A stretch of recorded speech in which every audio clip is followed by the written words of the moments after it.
नमस्कार, मेरे YouTube channel your angle पर आपका स्वागत है। आज एक बहुत बड़ी खबर आई राजनीतिक गलियारों से।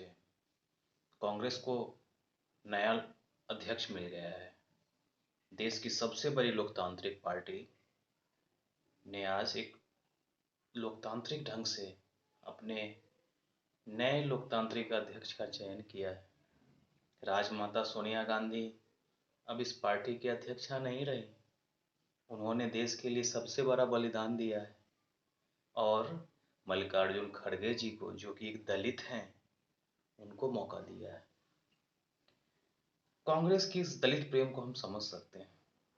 दरअसल कांग्रेस भारत में दलितों के साथ न्याय करने में विश्वास रखती है और सोनिया गांधी मैडम का जो दिल है वो दलित प्रेम में इस कदर भाव विभोर हो गया कि उन्होंने मल्लिकार्जुन खड़गे के पक्ष में एक वातावरण तैयार करवाया और हमारे देश के, महान देश के सारे कांग्रेसियों ने मिलकर अपने राजमाता की इच्छा का सम्मान किया है और भारत को, जो मुख्य विपक्षी दल है कांग्रेस, उस कांग्रेस में 51 साल के बाद एक दलित अध्यक्ष का निर्वाचन हुआ है। ये भावुक करने वाला पल है।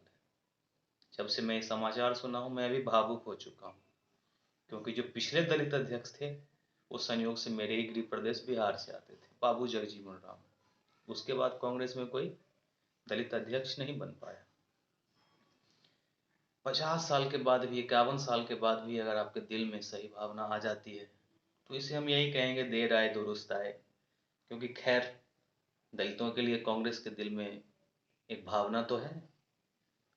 हमने सुना था कि यात्रा से काफ़ी सारी चीज़ें प्राप्त होती हैं, काफ़ी सारे नए अनुभव प्राप्त होते हैं, नए नए विचार आते हैं, नए नए सोचने का ढंग बदलता है, नज़रिया बदलता है। ऐसा ही नज़रिया राहुल गांधी का भी बदला। उनका जो बयान आया था कल, मैं वो पढ़ रहा था तो मैं भावुकता से मैं भाव विभोर हो गया था और मेरे आंसू निकलने ही वाले थे। उन्होंने कहा कि मैं, खड़गे जी हो या जो भी हो निर्वाचित होंगे, मैं उनके अंदर काम करूंगा। इससे बड़ा क्या होगा। एक इन्होंने एक मिसाल पेश किया है और कांग्रेस में राहुल गांधी जैसे एक महान विचारवान नेता ने जो एक त्याग दिया है उसको इतिहास लंबे समय तक याद रखेगा।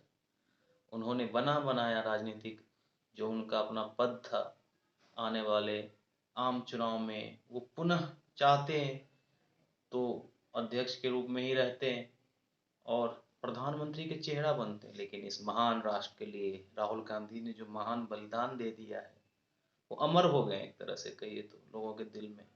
उन्होंने ऐसी छाप छोड़ दी है। दरअसल राहुल गांधी की राजनीति अब दक्षिण भारतीय में ही उलझ के रह गए हैं। चाहे वो तमिलनाडु हो, चाहे वो केरल हो, चाहे कर्नाटक हो। अरे कर्नाटक से याद आया, हमारे मल्लिकार्जुन खड़गे जी भी तो कर्नाटक से ही हैं। 9 बार लगातार विधायक भी रहे हैं। जमीन से जुड़े हुए नेता तो निस्संदेह तौर पे हैं। एक चीज जो मुझे खटक रहा था कि उम्र के 80वें वसंत देख, कम 80 साल हो जाने के बाद भी क्या मल्लिकार्जुन खड़गे में वही युवा वाला जोश रह पाएगा कि नहीं रह पाएगा जो जरूरी होता है। क्योंकि आजकल के अध्यक्ष पद संभालना काफ़ी मुश्किल बड़ा काम होता है। आपको कई सारी यात्राएं करनी पड़ती हैं, कई सारी मीटिंग्स करने पड़ते हैं, कई राज्यों को दौरे करने पड़ते हैं, संगठन में आमूल चूल परिवर्तन करने होते हैं और भी अन्य प्रेशर, दबाव, काफ़ी सारा दबाव वाला काम रहता है। फिलहाल जो उनके मत्थे अभी सबसे है, खड़गे जी के जो सामने चुनौती है वो है तीन, हिमाचल प्रदेश और गुजरात में जो आने वाले चुनाव हैं, ये एक चैलेंजिंग रहेगा। खैर जो भी हो, इस महान परिवार ने जो त्याग दिया है ये भावुक पल है हम सारे भारतीयों के लिए। और सोनिया गांधी मैडम जो कि लगातार काफ़ी सालों से इस पद को सुशोभित करती आई थी, उनके बिना तो ये पद बिल्कुल, कांग्रेस अध्यक्ष का पद मतलब हम लोग जब से पैदा हुए थे समझते थे सोनिया गांधी ही, उनके अलावा हम लोग कभी कल्पना भी नहीं कर पाए थे। तो निसंदेह हम लोग के लिए भी एक भावुक पल है, राजमाता ने इस महान पद को छोड़ दिया एक दलित प्रेम के लिए। आज दलितों में जो उत्साह होना चाहिए वो अभूतपूर्व होगा और इस दलित प्रेम को भारत का हर